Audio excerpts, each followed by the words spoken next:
Bonjour frères et sœurs et bienvenue à la fête des tabernacles. J'espère que vous avez du bon temps jusqu'à maintenant, où que vous soyez. Peut-être vous êtes à un site de fête organisé ou peut-être vous êtes à la maison incapable de vous rendre au site de fête. Quoi qu'il en soit, j'espère que vous passez déjà une très belle fête des tabernacles. Vous savez bien sûr que ce sermon a été enregistré d'avance, mais je me sens déjà à la fête des tabernacles à cause de la préparation de ce sermon-là, mais en plus, depuis les dernières semaines, j'ai travaillé sur le site de fête de Branson, où je vais coordonner la fête cette année. Alors, vous n'êtes pas seul à la fête des tabernacles, je suis avec vous en pensée, pour ainsi dire. Alors, j'espère que vous passez vraiment une fête fantastique. Allez, s'il vous plaît, à Hébreux, le chapitre 11. Hébreux, le chapitre 11, c'est bien sûr le chapitre de la foi. Et il nous est donné des exemples merveilleux des serviteurs de Dieu à travers l'histoire. Et nous pouvons tirer des grandes leçons et des grands encouragements à partir de là. Hébreux chapitre 11, et nous allons aller au verset 13. Donc Hébreux 11 et le verset 13. C'est dans la foi qu'ils sont tous morts, ces fameux héros de la foi, sans avoir obtenu les choses promises. Mais ils les ont vus et salués de loin, reconnaissant qu'ils étaient étrangers et voyageurs sur la terre. C'est important ce qui est écrit ici. Vous voyez, ils les ont vus et salués de loin, ces choses-là, les choses promises. Ils avaient une vision des choses qui allaient venir dans le futur. Ils voyaient d'avance ce qui allait venir.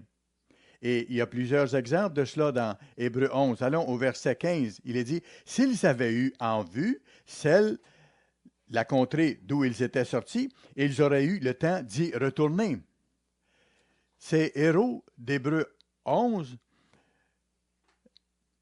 n'avaient pas à l'esprit constamment tout ce qui les environnait et le monde dans lequel ils vivaient. Ils avaient à l'esprit le royaume de Dieu qui allait venir plus tard. Ils méditaient là-dessus, ils priaient là-dessus. Ils pensaient au monde à venir. Et pour eux, c'était une priorité, c'était important. Ils l'attendaient de tout cœur. Et ça doit être la même chose en ce qui nous concerne. Allons au verset 24 où il est question de Moïse. Nous lisons ici, « C'est par la foi que Moïse, devenu grand, refusa d'être appelé fils de la fille de Pharaon. Il préféra être maltraité avec le peuple de Dieu plutôt que d'avoir pour un temps la jouissance du péché. Il regarda l'opprobre de Christ comme une richesse plus grande que les trésors de l'Égypte. Car, regardez bien, il avait les yeux fixés sur la rémunération, sur la récompense. » Le même principe. Moïse avait en tête la récompense qui l'attendait plus loin dans l'histoire. Le prix qui allait lui être donné. Il voyait le monde à venir, pour ainsi dire. Verset 27. C'est par la foi qu'il quitta l'Égypte, sans être effrayé de la colère du roi, car il se montra ferme, comme voyant celui qui est invisible. Regardez comment c'est dit ici. Moïse envisageait ce qui venait, malgré le monde autour de lui, malgré ce grand royaume d'Égypte rempli de richesses, malgré Pharaon et son armée et toute son opulence. Moïse voyait ces choses-là autour, mais ce qui était plus réel pour lui encore et plus important, ce qu'il avait à l'esprit, c'était le royaume de Dieu, c'était la récompense qui allait venir, c'était la réalité de Dieu. Dieu était réel pour lui. Et c'est la sorte de vision que Dieu veut que nous ayons tous, ceux qui sont appelés maintenant. Et la fête des tabernacles nous fournit en ce sens une occasion unique pour développer cette sorte de vision, pour que nous centrions notre attention sur les choses qui viennent et pour que nous voyions les choses comme Abraham les voyait, comme Moïse les voyait. Les choses autour de nous ne sont pas les choses les plus importantes. C'est le monde à venir qui compte. Le reste autour de nous est temporaire. Regardons à ce qui est permanent plutôt que les problèmes et les épreuves autour dans cette vie éphémère actuelle. Et la fête, c'est une occasion merveilleuse et nous la donne chaque année. Et c'est important pour lui. Et il sait que c'est important pour nous que nous sortions du monde et que nous retrouvions cette vision et que nous l'approfondissions. Il y a plusieurs aspects de la fête et du monde à venir que on pourrait vous parler aujourd'hui, mais je vais m'arrêter sur simplement certains aspects importants et sur un aspect particulier de ce royaume à venir. Je vais vous parler de l'habileté à régner qui nous est développée maintenant en nous par le Saint-Esprit de Dieu. Allez à Philippiens chapitre 1, s'il vous plaît. Philippiens chapitre 1. Le titre du sermon, c'est « Habilité à régner ». Dieu développe ce talent en nous maintenant. Philippiens chapitre 1, on va voir ici seulement un verset, mais un verset superbe. Moi, c'est un verset qui m'encourage beaucoup dans certaines circonstances, lorsque je passe certaines épreuves ou certaines difficultés. Ce verset-là ici, de Philippiens chapitre 1, verset 6, m'encourage chaque fois. Paul dit ici, « Je suis persuadé que celui qui a commencé en vous cette bonne œuvre la rendra parfaite pour le jour de Jésus-Christ, c'est-à-dire le jour où Jésus-Christ reviendra sur la terre. Celui qui a commencé en vous, frères et sœurs, cette bonne œuvre va la rendre parfaite, va la compléter le jour où Jésus-Christ va revenir sur la terre. Dieu travaille en nous, si nous avons l'Esprit de Dieu en nous, bien sûr. Alors, à ce moment-là, le Christ vit sa vie en nous et nous le savons. Et nous travaillons avec le Christ, nous nous soumettons à lui, à son règne dans nos vies. Et nous lui demandons de développer en nous son caractère juste, sa mentalité, sa pensée, et que ça remplace les choses mauvaises qu'il y a en nous au point de départ. La fête des tabernacles, c'est un temps merveilleux où nous nous représentons ce qui va venir, mais c'est un temps où cette bonne œuvre dont il est question ici aura été complétée en vous et en moi si nous persévérons jusque-là. Ce sera devenu notre état permanent éternel, notre attitude et notre approche permanente éternelle. Dieu aura rendu cette œuvre parfaite en nous. Nous serons rendus parfaits. Et c'est tellement encourageant. Alors, les saints, comme on voit dans l'Apocalypse, vont régner sur la terre. Nous allons en parler un peu plus tard. Lorsque ce moment viendra, nous aurons été habilités à régner. Ce sera différent de ce que nous sommes maintenant. Nous serons totalement changés, totalement transformés. Notre corps ne sera plus le même et notre pensée ne sera plus la même. Elle aura été transformée complètement. Et chacun d'entre nous, que vous soyez où, que vous voulez, que vous soyez à la maison pour la fête, que vous soyez dans un site de fête organisé, vous êtes en train d'être préparé, d'être habilité à régner. Est-ce que vous pouvez le voir? Est-ce que vous pouvez le représenter dans votre esprit? Cette grande réalité. M. Armstrong a fait un travail extraordinaire de nous enseigner, de nous décrire le royaume de Dieu. Il a expliqué à plusieurs occasions que le royaume de Dieu, c'est bien sûr le fait que le royaume de Dieu régnera sur la terre, mais ce sera la famille de Dieu qui va régner sur la terre. Ce sera la famille royale divine qui vont administrer la terre et qui vont servir les êtres humains à ce moment-là. La fête des trompettes représente le retour de Christ. Et à ce moment-là, nous serons changés en un instant où nous serons ressuscités si nous sommes morts. Et lorsque la fête des tabernacles va commencer, nous aurons été transformés complètement. Nous serons au-delà de la résurrection et nous allons vivre dans un état de perfection, la perfection que Dieu nous aura donnée. Et quelle que soit la longueur qu'aura été notre vie, 20 ans, 30 ans, 60 ans, 90 ans, écoutez, ça c'est une goutte d'eau dans l'océan par rapport à ce qu'est l'éternité. Si vous regardez les choses avec les yeux de Dieu, l'éternité est beaucoup plus réelle que la vie temporaire que nous avons maintenant. Il nous faut avoir cette vision-là et réaliser ce que Dieu fait en vous et en moi. Dieu va nous donner sa puissance, son pouvoir, son caractère, sa perfection pour que nous puissions régner sur ce monde-là. Et ce sera la première fois depuis 6000 ans que ce monde sera administré avec amour, selon les voies de Dieu, selon les lois de Dieu. Et nous aurons tout le caractère qu'il faut pour administrer, régner sur le monde et enseigner. J'espère que ce sermon va vous en donner un aperçu pour qu'on puisse en parler, pour qu'on puisse y réfléchir, qu'on devienne plus comme Abraham, comme Moïse et qu'on voit les choses qui s'en viennent plus clairement et que ça nous encourage, que ça nous enthousiasme.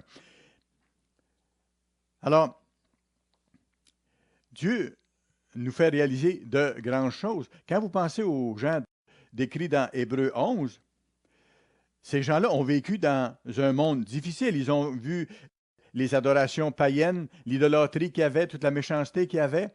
Ça pouvait leur sembler très réel, mais on voit par les textes qu'ils attendaient un monde encore plus réel que ce monde qui a été passager. C'est la même chose pour nous aujourd'hui. Alors, réfléchissez à ce que Dieu fait en vous maintenant, à ce qu'il a en tête pour vous, à ce qu'il planifie pour vous et moi.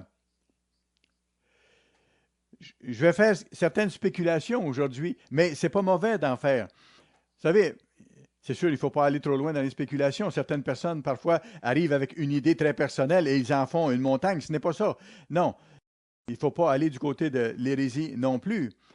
Mais parfois, on peut essayer de s'imaginer comment les choses peuvent être. Bien sûr, on verra la réalité lorsque ce sera ça. Mais ça fait du bien de voir comment ça peut se passer ou comment ça pourrait se passer. Ce n'est pas le repas principal, si vous voulez, mais c'est un peu comme des friandises à côté. Alors, c'est encourageant. Alors, ce que je vous donne aujourd'hui, dans cela, il y aura peut-être certains aspects de spéculation, mais ça nous aide à voir un peu ce qui s'en vient. Ça fait partie d'essayer de voir ce que nous serons de l'autre côté de la résurrection, de régner durant le millénaire, étant membre de la famille divine royale sous Jésus-Christ. Dieu fait de nous actuellement ses enfants. Et ces enfants vont devenir comment? Ils vont devenir comme leur père. Mes fils grandissent et me ressemblent de plus en plus. Ils m'imitent. Et je sais qu'ils essaient d'imaginer parfois qu'est-ce qu'ils seront lorsqu'ils seront grands, lorsque leur corps se sera développé, lorsqu'ils auront acquis différentes expériences. Mais ils regardent ce que je suis et ça les aide. Parce que, dans un sens, ils deviendront ainsi, on devient comme nos parents dans un certain sens. Et concernant Dieu, ses enfants, ça le devient de façon parfaite. Il va nous rendre parfaits. Et nous nous efforçons de devenir comme Dieu. Dieu nous travaille à travers les expériences de vie que nous vivons actuellement. Ça nous amène à avoir les yeux totalement sur lui pour avoir son aide. Et nous devenons de plus en plus comme notre Père et nous voyons les choses de plus en plus comme lui les voit. Les expériences que nous vivons nous préparent, Dieu le permet. Alors, j'aimerais aujourd'hui voir plusieurs aspects de l'existence de Dieu, de son caractère, de voir comment il est. Et ça va nous rappeler que nous allons être habilités dans le même sens à régner sous Jésus-Christ, que nous allons devenir comme notre Père et comme notre grand frère. Allons à Tite, le chapitre 1, s'il vous plaît. Tite, chapitre 1. Le premier point que je veux regarder avec vous, c'est le caractère parfait de Dieu. Dans la vie, nous luttons contre la tentation. Nous luttons contre des dépendances. Nous luttons contre le péché. Mais un jour vient où nous allons être transformés complètement. Et ces choses-là auront été conquises dans nos vies. Et notre caractère sera devenu parfait comme celui de notre Père. Vous savez, le monde souffre sous des tyrans actuellement et c'est tellement horrible. Ces leaders-là n'ont pas la sorte de caractère que Dieu veut que nous ayons. Mais dans le monde, les leaders ne seront pas des leaders au caractère douteux. Non, nous aurons un caractère juste et droit et parfait. Alors, Tite, s'il vous plaît, le chapitre 1. Nous allons voir comment Paul parle de cette grande réalité ici. Le livre de Tite, donc, est juste avant le livre de Hébreux. Tite, chapitre 1, et nous allons commencer à lire au verset 1. Paul dit quelque chose de remarquable ici. Paul, serviteur de Dieu et apôtre de Jésus-Christ, pour la foi des élus de Dieu et la connaissance de la vérité qui est selon la piété, lesquels reposent sur l'espérance de la vie éternelle promise avant tous les siècles. Par qui? Par le Dieu qui ne ment point. Voici une des caractéristiques de Dieu. Dieu ne ment point. Dieu ne ment jamais. Voyez-vous, c'est une chose que Dieu ne peut pas faire. Si vos enfants vous demandent s'il y a des choses qu'il ne peut pas faire, vous pouvez leur dire, Dieu ne peut pas mentir. Vous savez pourquoi? Parce que ça irait à l'encontre de ce qu'il est, de sa nature. Il n'y a rien dans la nature de Dieu qui l'incline à la déception ou à mentir ou à des détours quelconques. Rien. Son caractère est parfait et c'est ce qu'il est en train de développer en nous. Parfois, nous avons des tentations de ne pas faire nos activités comme on devrait faire. Par exemple, au travail, on peut peut-être aller sur Internet un peu ou on peut allonger la pause au travail. Mais à ce moment-là, nous aurons éliminé toutes ces choses-là. Nous aurons vaincu. Dieu nous le montre actuellement. Allons à Jean, chapitre 17. Jean, chapitre 17. Un passage merveilleux. Le Christ ici enseigne à ses disciples avant sa mort. Verset 17 de Jean 17. Dans sa prière à son Père, il dit ceci concernant ses disciples, « Sanctifie-les par ta vérité. Ta parole est la vérité. Ta parole est la vérité. » Frères et sœurs, je ne sais pas en ce qui vous concerne, ça doit être le cas pour vous aussi, j'imagine, mais moi, je veux vivre selon la vérité. J'ai hâte au jour où je serai capable de dire parfaitement les choses et que ma parole sera vraie. Ce sera merveilleux d'avoir un caractère tellement solide, tellement honnête, tellement sincère, tellement juste, qu'il n'y aura pas l'ombre d'une chose mauvaise. Et que ce sera vrai dans votre cas et dans mon cas aussi, que toute parole qui va sortir de notre bouche sera la vérité. J'ai hâte à ce moment-là d'être dans cet état de perfection pour toute l'éternité. Allons à Jacques, le chapitre 1, s'il vous plaît. Nous allons voir un autre aspect du caractère de Dieu. Jacques 1, Jacques chapitre 1, et nous allons lire le verset 13. Verset 13. Que personne, lorsqu'il est tenté, ne dise « c'est Dieu qui me tente », car Dieu ne peut être tenté par le mal et il ne tente lui-même personne. C'est clair.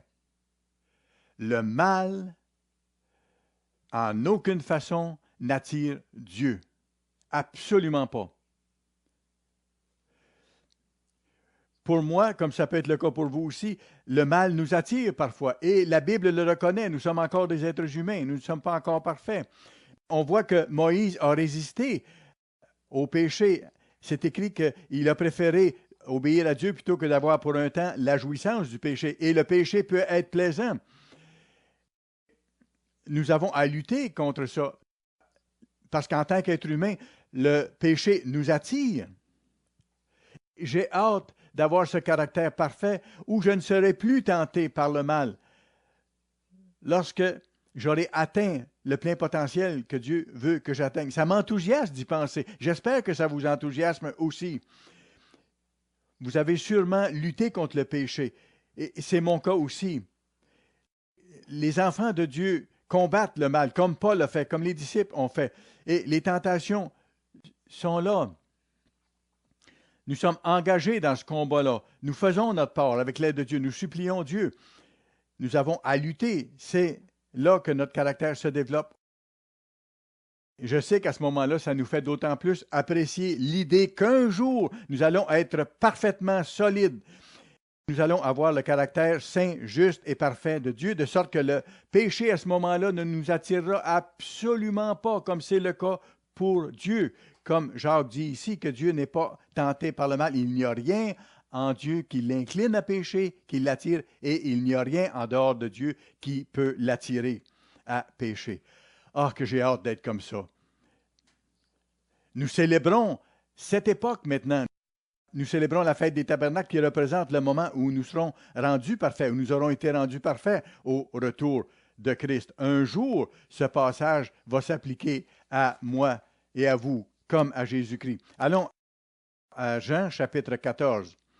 Jean chapitre 14, vers la fin du chapitre, Jean chapitre 14, et nous allons lire à partir du verset 29. Ici, le Christ dit que Satan, dans Judas, vient s'en prendre à lui. C'est juste avant qu'il soit arrêté et mis à mort. Je vous donne le contexte, verset 29, Jean 14. Et maintenant, je vous ai dit ces choses avant qu'elles arrivent, afin que lorsqu'elles arriveront, vous croyiez. Je ne parlerai plus guère avec vous, car le prince de ce monde vient. Il n'a rien en moi. Il n'a rien en moi. J'ai tellement hâte d'être capable de dire la même chose, d'être capable de dire que toute la saleté que Satan a incité sur la terre et qu'il a réussi dans le passé à mettre en moi, que ça aurait été éliminé et qu'il n'y aura plus rien de ça qui va m'attirer, que j'aurais vaincu tout ça. Vous avez lutté contre le péché comme on doit le faire. Alors, écoutez, lorsqu'on célèbre la fête des tabernacles, ça célèbre aussi le moment où nous serons totalement libérés. Nous aurons vaincu totalement par la puissance de Dieu et nous aurons ce caractère parfait pour être capable de régner. Voyez-le, représentez-le dans votre esprit. Voyons une autre caractéristique de Dieu, reconnaissant encore là que c'est une caractéristique de Dieu et que ce faisant, ça deviendra une caractéristique de vous et de moi si nous persévérons jusqu'à la fin. Nous aurons des corps puissants. 1 Corinthiens 15 maintenant. 1 Corinthiens 15, qui est le chapitre de la résurrection. Notre corps deviendra comme celui du Christ et comme celui du Père. Nous serons transformés et nous naîtrons dans la famille divine en tant qu'être spirituel du même niveau d'existence que le Christ et que Dieu. Et Paul décrit ça ici. Paul décrit la résurrection. Il décrit comment nous serons. 1 Corinthiens 15 et le verset 35. Mais quelqu'un dira, comment les morts ressuscitent-ils et avec quel corps viennent-ils ou reviennent-ils à la vie? C'est une question qu'on se pose tous un jour ou l'autre. On veut savoir comment ce sera, comment nous serons au moment de la résurrection. Et il continue au verset 36 en disant, insensé, ce que tu sèmes ne reprend point vie s'il ne meurt. Alors, Paul commence à indiquer ici qu'il doit y avoir une transformation complète à partir de ce que nous sommes, à aller jusqu'à ce que nous serons. Il donne certains détails. Lisez tout le chapitre. Lisez tout le chapitre durant la fête et rappelez-vous que votre existence, à ce moment-ci, sera complètement transformée, comme il est dit ici. Allons au verset 42.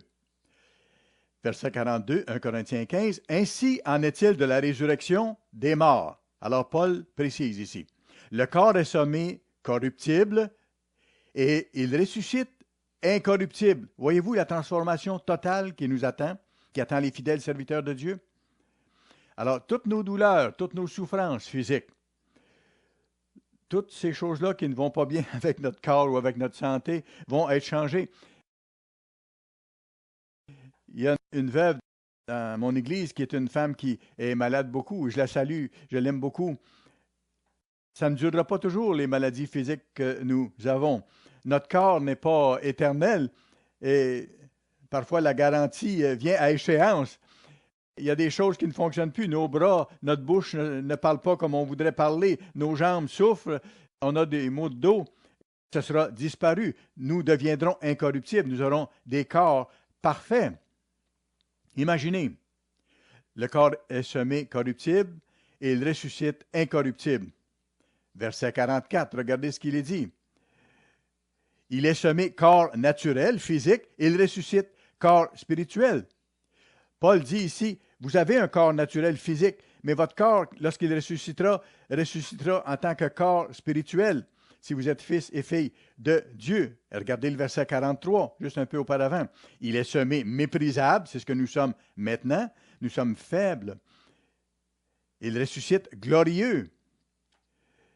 C'est quelque chose qui est parfois difficile à imaginer, bien sûr. Dans le passé, j'ai regardé des films mauvais et j'ai lu des choses mauvaises. Je dois éliminer ça de ma vie. Il faut que je mette mon attention sur les belles choses à venir et éliminer les choses passées de ma vie. Il y a des choses merveilleuses qui nous attendent. La Bible parle de notre apparence. Allons à Daniel, s'il vous plaît, chapitre 12. Daniel, le chapitre 12. Daniel, chapitre 12. Alors, Daniel, chapitre 12, et nous allons lire le verset 3. Au début de ce chapitre, on voit que ça décrit le temps de la fin qui est juste devant nous. Ça parle du temps de la résurrection aussi au verset 2, mais voici le verset 3, ce qui est écrit. Ceux qui auront été intelligents brilleront comme la splendeur du ciel. Et ceux qui auront enseigné la justice à la multitude brilleront comme les étoiles, à toujours et à perpétuité. Remarquez comment c'est important de faire l'œuvre au temps où nous sommes par rapport à la résurrection. Ça ne dit pas ceux qui sont négligents, ceux qui se tournent les pouces, ceux qui ne considèrent pas l'œuvre comme prioritaire vont régner et vont briller avec justice et vont briller comme les étoiles. Non! C'est ceux qui auront enseigné la justice, qui auront supporté cette œuvre-là, qui auront vécu selon les voies de Dieu et qui se seront préparés, qui vont briller comme les étoiles du ciel. Il y a une œuvre que nous devons faire actuellement. Notre avenir est lié au fait d'avoir un zèle ardent pour soutenir l'œuvre d'enseigner l'Évangile au monde actuellement. C'est la mission de l'Église. Mais imaginez-vous la description qui est faite de vous ici. Vous allez briller comme les étoiles à toujours et à perpétuité. Vous allez radier littéralement la lumière. Je me rappelle d'avoir lu des choses d'Isaac Newton. Il aimait à regarder le soleil. Et j'ai fait la même chose. Parfois, j'ai regardé le soleil pendant de longs moments et après ça, j'avais de la misère à voir. Et ce que je voyais, même quand je fermais les yeux, c'était le globe solaire. Vous savez ce que ça fait comme réaction lorsqu'on regarde le soleil de cette façon-là. Dans le monde à venir, nous pourrons, en tant qu'être transformés complètement, prendre cette forme spirituelle lorsque nous voudrons et briller de cette lumière. Allez à Apocalypse chapitre 1, s'il vous plaît. Apocalypse chapitre 1. Je pense que vous savez à quoi je vais en venir ici. Jésus-Christ vit déjà cette sorte d'existence. Il est à ce niveau d'existence. Il a cette gloire actuellement. Et il nous est dit à de nombreux endroits dans la Bible que la gloire que le Christ a, c'est la même gloire que le Père veut nous donner à chacun de nous. Son niveau d'existence, c'est ce que Dieu veut nous donner. L'héritage qu'il a reçu, c'est l'héritage que Dieu veut nous donner. Alors, lisons cette description admirable ici qui décrit comment le Christ est actuellement. Ça représente l'existence que nous aurons un jour. Apocalypse 1 et le verset 12. Apocalypse 1, verset 12. C'est Jean, dans sa vision, qui décrit ce qu'il a vu. Je me retournai pour savoir quelle était la voix qui me parlait, et après m'être retourné, je vis 7 chandeliers. Et au milieu des 7 chandeliers, quelqu'un qui ressemblait à un fils d'homme, Jésus-Christ, vêtu d'une longue robe et ayant une ceinture d'or sur sa poitrine. Sa tête et ses cheveux étaient blancs comme la laine blanche, comme de la neige. Ses yeux étaient comme une flamme de feu.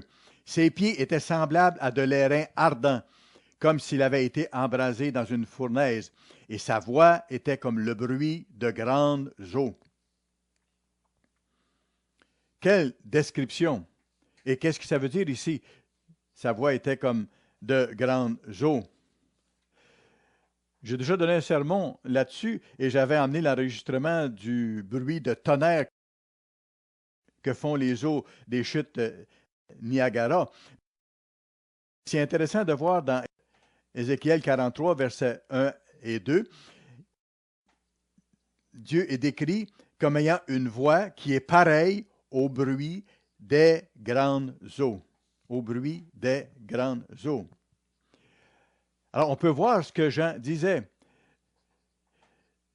Il est question de Jésus-Christ ici, un être divin, glorieux, majestueux, qui a toute la puissance de l'univers. C'est formidable. C'est ce à quoi nous sommes appelés. Et la Bible dit à un moment donné que nous le verrons tel qu'il est, parce que nous serons transformés, nous serons nés dans la famille. Lisez ces choses-là. Lisez dans Ésaïe, dans Ézéchiel, ces descriptions-là aussi. Nous allons ressembler à notre Père et nous allons ressembler au Christ. Nous ne serons plus comme nous sommes maintenant.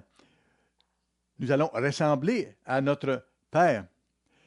J'aurais pu me préoccuper en disant, bon, j'ai trop bu de Dr Pepper, ou j'ai trop mangé, ou j'ai pris du poids. Non, ces choses-là seront changées.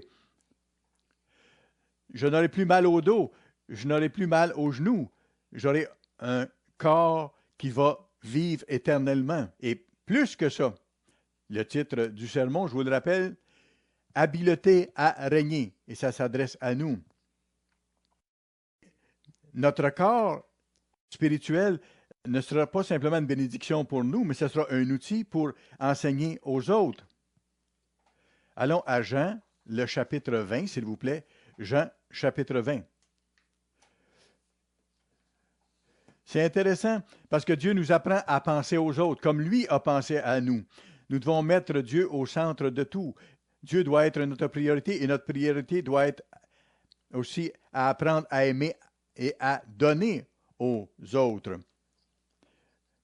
Dieu veut que nous apprenions à devenir comme lui et nous aurons des corps superbes et puissants pour être capables de servir les autres à ce moment-là. Donc, Jean chapitre 20, et nous allons lire à partir du verset 24. Thomas, appelé Didyme, l'un des 12, n'était pas avec eux lorsque Jésus vint. Les autres disciples lui dirent donc, « Nous avons vu le Seigneur. » Mais il leur dit, « Si je ne vois pas dans ses mains la marque des clous, et si je ne mets mon doigt dans la marque des clous, et si je ne mets pas ma main dans son côté, je ne croirai point. » Je ne croirai point. Verset 6. 8 jours après, les disciples de Jésus étaient de nouveau dans la maison et Thomas se trouvait avec eux. Jésus vint, les portes étant fermées, se présenta au milieu d'eux et dit, « La paix soit avec vous. » Puis il dit à Thomas, « Avance ici ton doigt et regarde mes mains. Avance aussi ta main et mets-la dans mon côté. Et ne sois pas incrédule, mais crois. » Vous savez, le Christ aurait pu se présenter en reprochant l'incrédulité à Thomas de façon très forte, en le corrigeant durement. Dieu m'a aidé à comprendre ces choses-là. Je sympathise avec Thomas. Thomas était un ami du Christ qui a appris avec lui, qui l'a servi. Et tous les autres lui disaient, « Thomas, on a vu le Seigneur, il est ressuscité. » Thomas n'a pas dit, « Hey, c'est formidable. » Non, il continue à dire, « Non, ça n'a pas de sens. Il n'est pas vivant. Je le croirai lorsque je le verrai, je le toucherai, lorsque je mettrai mon doigt dans ses plaies et ma main dans son côté. » Jésus-Christ aurait pu simplement se présenter et dire, « Thomas, tu es insensé. Comment est-ce que tu peux dénier l'évidence? » Plutôt, qu'est-ce que le Christ a fait? Il a fait ce que Thomas avait besoin de voir et de vivre pour comprendre. Le Christ a enseigné à Thomas selon sa difficulté. Il avait de la difficulté à comprendre et le Christ a agi en conséquence, de la bonne façon avec lui. Dans un sens, le Christ lui a dit, « Si tu as besoin de ça, Thomas, voici, mets tes doigts dans les trous de mes mains. Mets ta main dans mon côté. Crois. Ne sois pas incrédule. »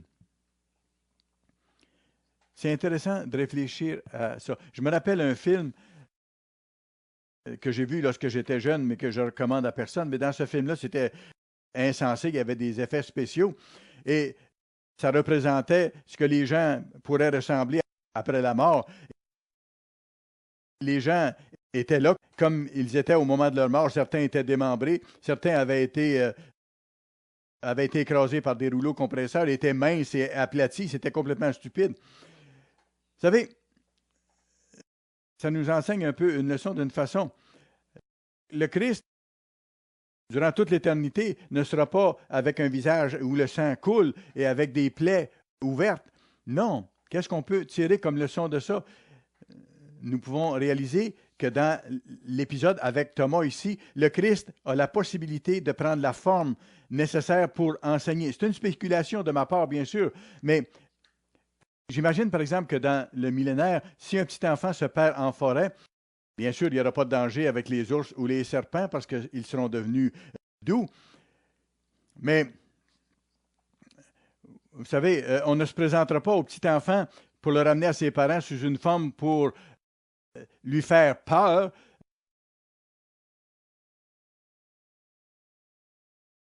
On ne lui fera pas peur de cette façon-là pour que l'enfant se sauve dans une autre direction. Non, nous aurons peut-être des options. Peut-être qu'on pourrait apparaître à cet enfant-là sous la forme d'un enfant aussi et dire, viens, viens mon ami, je vais te ramener à tes parents. Viens jouer avec moi un peu et on va s'en aller vers ta maison. Bien sûr, c'est encore des spéculations, mais je peux imaginer des scènes comme ça dans le royaume de Dieu. Et ça m'aide, moi, à réaliser de quelle façon nous allons être habilités à régner et à enseigner selon les besoins de chacun et à répondre aux besoins de chacun. Et notre corps sera un outil. Bien sûr, nous allons goûter à cet état de choses où notre corps ne sera plus jamais fatigué, où on n'aura pas besoin de dormir, on sera continuellement rempli d'énergie, continuellement. Ça va être formidable.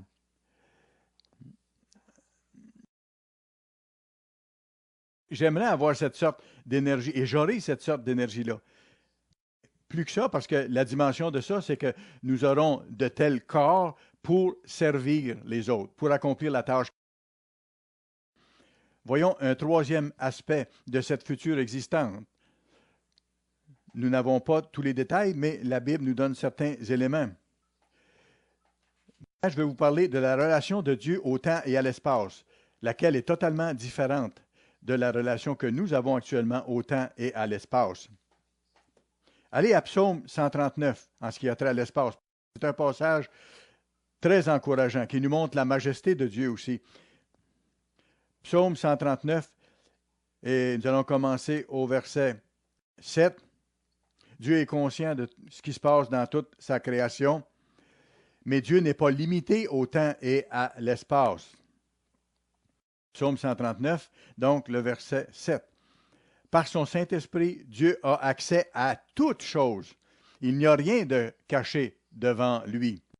Verset 7, David dit ceci, « Où irai-je loin de ton esprit? Et où fuirai-je loin de ta face? Si je monte aux cieux, tu es là. Si je me cache au séjour des morts, te voilà.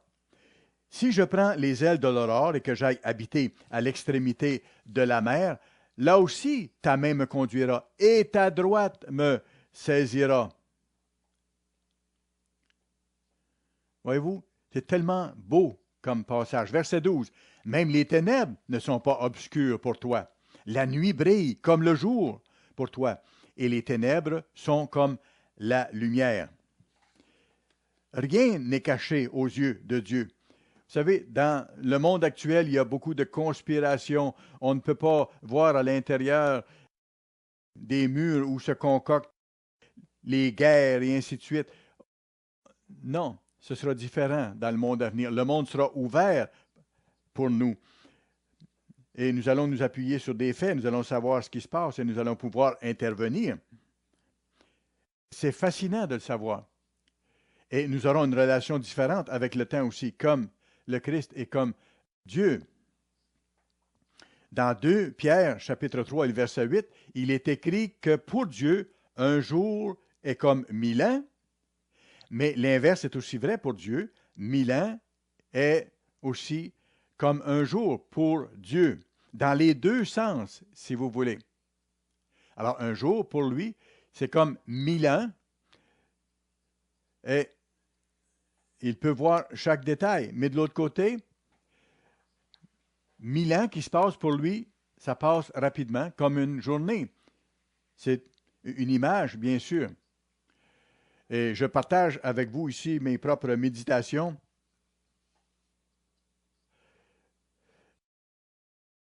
Je veux vous parler maintenant de ce qu'on pourrait appeler le problème de l'expertise. Certaines personnes dans l'Église ont de la difficulté à s'imaginer être des gens qui vont régner dans le monde à venir parce qu'ils n'ont pas eu cette sorte d'expertise ou cette sorte d'expérience. J'ai jamais administré une ville, j'ai jamais administré une entreprise, je n'ai pas de connaissances ou d'expertise dans la planification des villes, dans l'urbanisme. Je connais pas ça du tout. Je suis un agriculteur, je sais comment avoir soin des animaux, comment produire des récoltes, ou je suis un comptable, je sais comment administrer, comment faire des bilans. Mais s'il vous était donné une chose miraculeuse, par exemple, où vous pourriez utiliser chaque seconde, de chaque heure, de chaque jour, pour étudier quoi que ce soit, quelque chose à votre choix. Choisissez quelque chose qui vous plairait. La musique, par exemple. Apprendre à jouer du violon.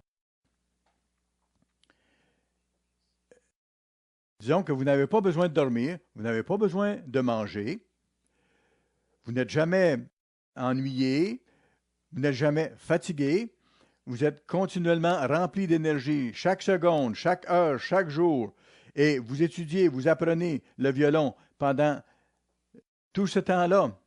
Et vous pouvez avoir accès à tous les experts du monde sur le sujet. Vous pouvez avoir accès à tous les instructeurs, tous les professeurs voulus. Et vous n'avez pas besoin de dormir, n'oubliez pas.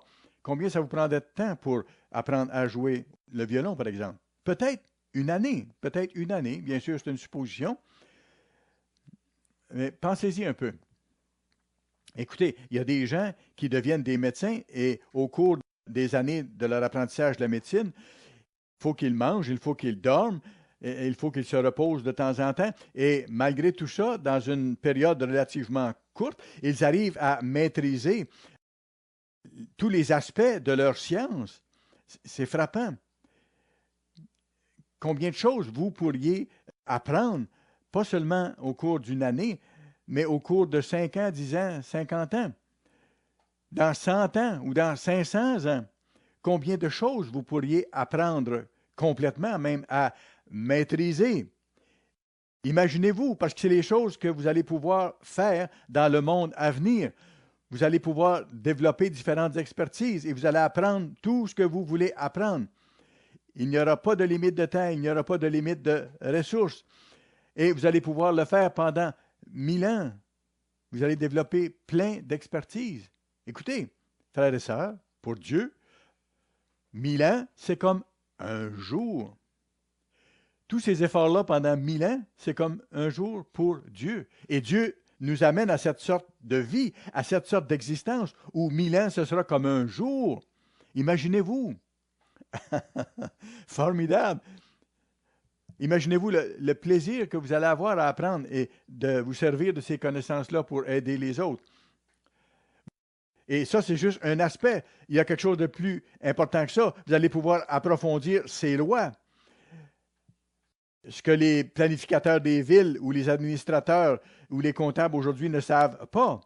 Ce que nous apprenons maintenant, c'est la loi de Dieu. Nous nous concentrons sur le caractère de Dieu à développer et avec son aide, nous le faisons. Ça, c'est plus important que toutes les expertises qu'on peut avoir dans d'autres domaines. C'est ça qui est important. Écoutez, dans le monde à venir, il y aura des petites veuves qui vont administrer des villes. Ces personnes-là, actuellement, sont peut-être devenues veuves avec un certain nombre d'enfants à nourrir. Elles les ont élevés, elles ont fait des efforts incroyables, elles se sont appliquées, leur ont montré les voies de Dieu. Ça a été difficile et elles ont servi l'Église peut-être de différentes façons. Ces petites veuves-là vont régner sur des nations, sur des régions et vont développer l'expertise et les expertises que tous les experts du monde actuel ne peuvent pas connaître. Elles auront développé le vrai caractère de Dieu et c'est ça qui compte. À ce moment-là, leur relation et notre relation au temps et à l'espace sera changée. Elle deviendra comme celle de Dieu. Lorsque nous régnerons, je vais vous parler de d'autres choses ici. J'ai déjà enseigné à des classes de 30 adolescents et personne ne voulait être là, ou à peu près personne ne voulait apprendre les mathématiques. J'enseignais les mathématiques, pourtant c'est un sujet intéressant, du moins pour moi. Je me rappelle un jour où c'était difficile et je priais, Dieu, aide-moi, garde ces adolescents-là paisibles pour que je puisse leur enseigner. Mes frères et sœurs, dans le royaume, nous allons enseigner, nous allons servir, non pas en tant qu'être humain, mais nous allons avoir la possibilité de le faire en tant que fils et filles de Dieu. Allons à Deutéronome chapitre 32, s'il vous plaît. Deutéronome chapitre 32. Et nous allons lire le verset 29. Ça décrit Dieu, bien sûr, et ça indique ses capacités et les capacités qu'il va nous donner à ce moment-là lorsque nous serons transformés. Dieu dit, sachez donc que c'est moi qui suis Dieu. Il n'y a que Dieu seul. Bientôt, au retour de Christ, la famille de Dieu va s'agrandir. Il y a bien sûr le Christ qui est le premier-né actuellement, mais au retour de Christ, la famille de Dieu va s'agrandir. Dieu dit, sachez donc que c'est moi qui suis Dieu et qu'il n'y a point de Dieu près de moi. Je fais vivre et je fais mourir. Je blesse et je guéris et personne ne délivre de ma main. Nous aurons le pouvoir de récompenser ou de punir ou de guérir. Allons à Apocalypse chapitre 2, s'il vous plaît. C'est une promesse qui nous est adressée. Dieu va nous mettre en charge, mais va nous donner le pouvoir et la capacité d'administrer. Nous allons avoir la capacité de guérir les gens qui seront blessés. On regarde les nouvelles parfois, et si vous êtes comme moi, parfois la colère monte en nous. Lorsqu'on voit des gens transgresser les lois de Dieu ou profiter des pauvres, dépouiller les pauvres, les rendre victimes une autre fois, les maltraiter. On voit toute la cruauté qu'il y a dans le monde. Et ça nous rend malheureux. On ne veut pas frapper ces gens-là, mais on veut changer la situation. Regardez le verset 26 d'Apocalypse 2. À celui qui vaincra, qui gardera jusqu'à la fin mes œuvres, je donnerai autorité sur les nations. Il les pètera avec une verge de fer, comme on brise les vases d'argile. Ainsi que moi-même, j'en ai reçu le pouvoir de mon Père. Frères et sœurs, il y aura certains moments donnés où nous aurons besoin de la verge de fer. M. Ménédite en a parlé à quelques occasions parce qu'il y a certains individus dans le monde qui n'accepteront jamais aucune autorité, sinon le châtiment ou la verge de fer pour retrouver leur sens. Et c'est pour leur bien et le bien des gens autour d'eux que ça devra être fait pour les amener à changer. Vous savez, il est marqué dans Zacharie que les gens vont monter à la fête pour observer la fête de Dieu à l'automne. Mais c'est écrit que si les gens d'Égypte ne montent pas, ils vont être punis. Il n'y aura pas de pluie. C'est pas dit, si l'Égypte ne monte pas, il y aura une plainte décrite et ça sera envoyé à l'ONU. Et pendant 7 mois, ils vont en discuter. Et s'ils n'arrivent pas à une conclusion, ils décideront à quel moment ils vont se réunir quelques mois plus tard pour en discuter encore, blablabla. Non, c'est insensé. Ce n'est pas la façon de régner sur le monde et d'exercer une autorité. Non, les nations qui ne voudront pas observer la fête des tabernacles, il ne pleuvra pas sur eux. Et j'imagine un général d'une nation voisine de Jérusalem qui va dire « Je ne veux pas aller à ces fêtes juives » et il va vouloir rassembler ses chars d'assaut et son armée.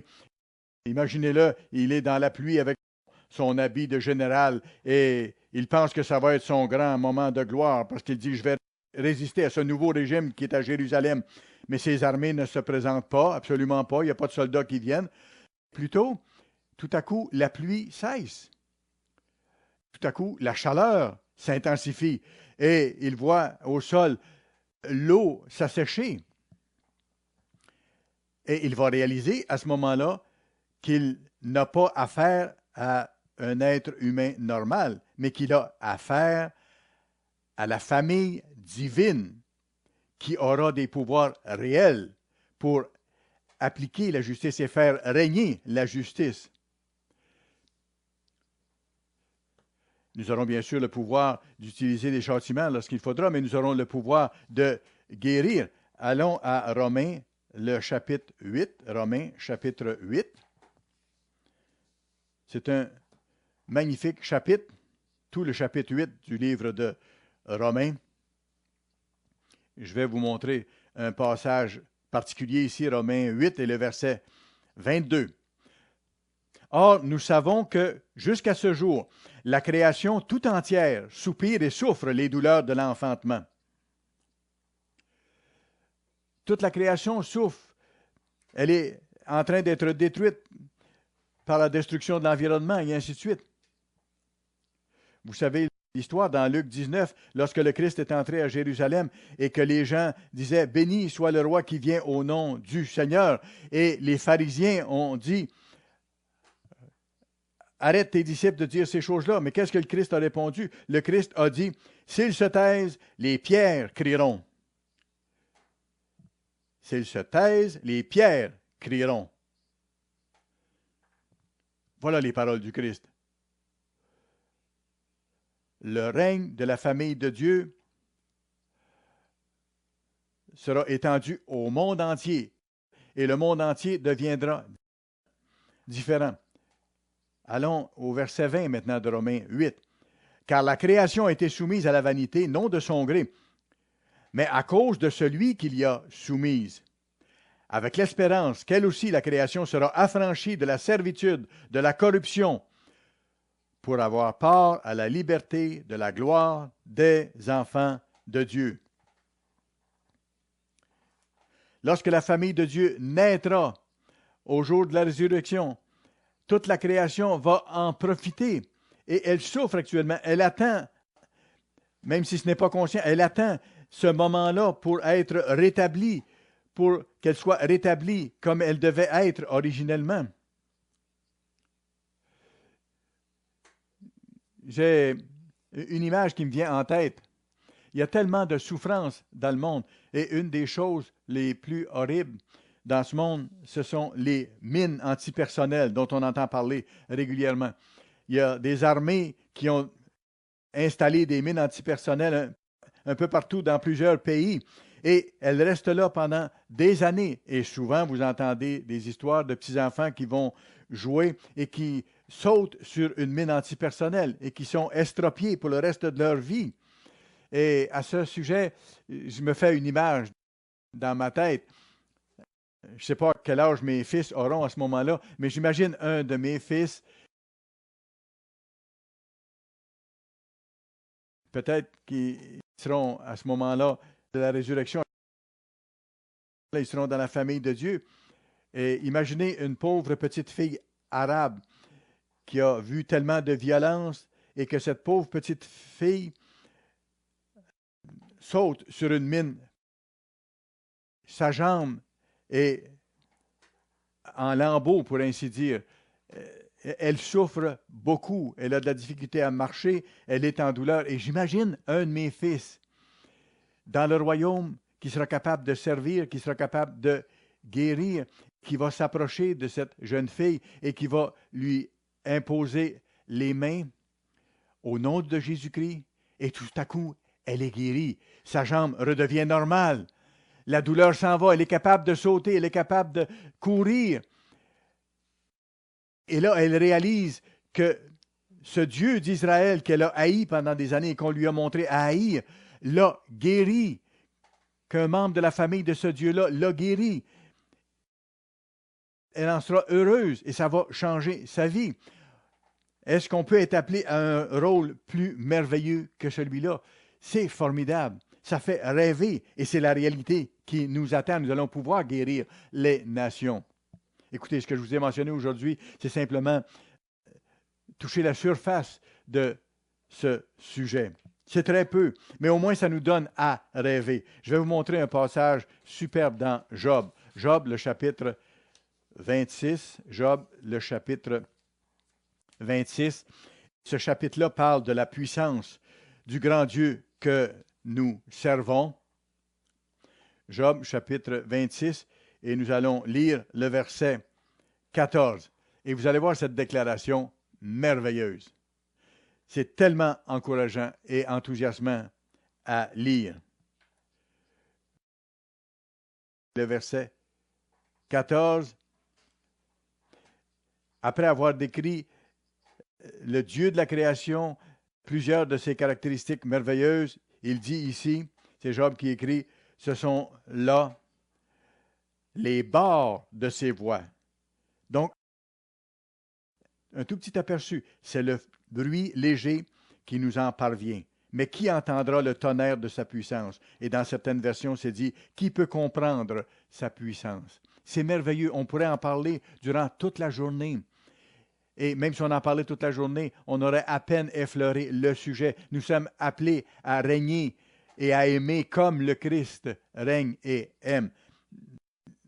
Laissez-moi vous donner un dernier exemple qui me fait réaliser à quel point Dieu est puissant. Dieu veut nous donner ce dont je vous ai parlé aujourd'hui. Vous imaginez, par exemple, que une de nos émissions de télévision fonctionne formidable. Une émission de M. King, et M. King dit « On a besoin de faire telle chose », et que les 7 milliards de personnes sur la Terre veulent changer et veulent se repentir, et que le monde entier, 7 milliards de personnes, décident de se mettre à genoux et prier le Dieu des cieux. Est-ce que Dieu aurait un problème avec ça? Est-ce que Dieu dirait « Ah, les lignes sont pleines, j'arrive pas à répondre ou à entendre tout le monde en même temps ». Est-ce que vous vous êtes déjà arrêté à penser à ça? Non, Dieu n'aurait pas de difficulté à entendre 7 milliards de personnes priant ensemble. Pas du tout, pas du tout. C'est exactement comme c'est actuellement lorsque vous et moi prions en même temps. Parfois, on prie mon épouse et moi en même temps et je ne dois pas m'inquiéter étant donné que ma femme lui parle, que Dieu prête moins oreille à moi. Non, pas du tout. Même si plusieurs personnes parlent à Dieu en même temps, c'est comme si chacun s'adressait à Dieu seulement et Dieu entend la prière de chacun comme si c'était la seule prière qui lui était adressée à ce moment-là. Dieu est immensément puissant, au-delà de tout ce qu'on peut imaginer. Est-ce que vous pouvez imaginer la sorte d'intelligence qu'il a, la sorte de puissance qu'il a? Pouvez-vous imaginer la sorte d'existence que Dieu a? Pouvez-vous imaginer qu'il veut partager cette sorte d'existence avec vous et avec moi? Frères et sœurs, il nous est promis par le Dieu Tout-Puissant que cet avenir nous attend, que la révélation des fils et des filles de Dieu va venir, que nous allons en faire partie si nous sommes persévérants. Comparé à cela, les souffrances actuelles ne sont rien. Frères et sœurs, nous serons habilités à servir. Croyez à cet avenir. Voyez-le dans votre esprit. Ça doit faire partie de nous. Nous ne devons pas en douter. Ça s'en vient, c'est tout proche. Ce règne-là approche. Et ça change tout. Ça change tout. Ça nous donne la vraie raison de vivre. Je vous encourage, où que vous soyez au cours de cette fête des tabernacles, profitez de ces jours pour parler de ces réalités merveilleuses.